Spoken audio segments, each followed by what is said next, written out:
We're going to be drawing a 3D eye. We'll first focus on the outline of the major shapes that make up the eye. Notice that the eye can be broken up into areas of light and dark. Let's group the lids, the sclera, and iris into two shapes. Let's add details like the thickness of the lid.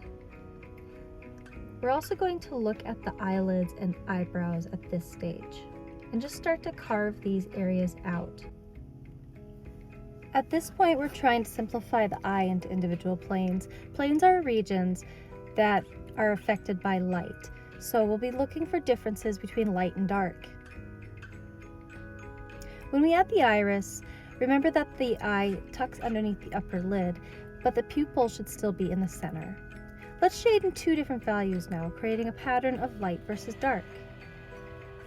Really pay attention to where shadows and highlights appear on the eye. We can add core values, layering our pencil or pen or colored marker on top of the other shadows to deepen areas and start to differentiate between mid-tones and darker shadows.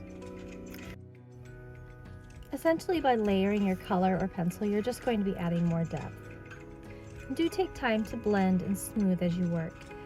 We'll add highlights and halftones to make forms more three-dimensional and clean up our shapes and our edges as we work.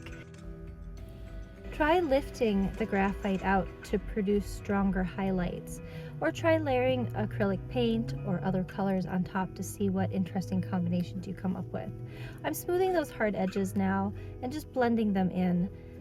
I really do like Procreate. This app is a lot of fun. There's a lot of different textural brushes you can see that I'm working with here.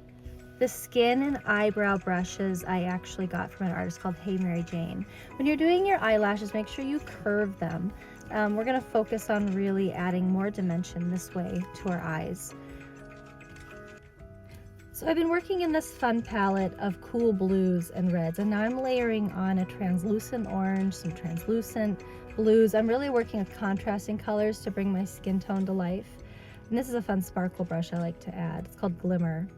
And here are some of the other brushes I enjoy. So I hope that this tutorial is fun. Please like and subscribe for more.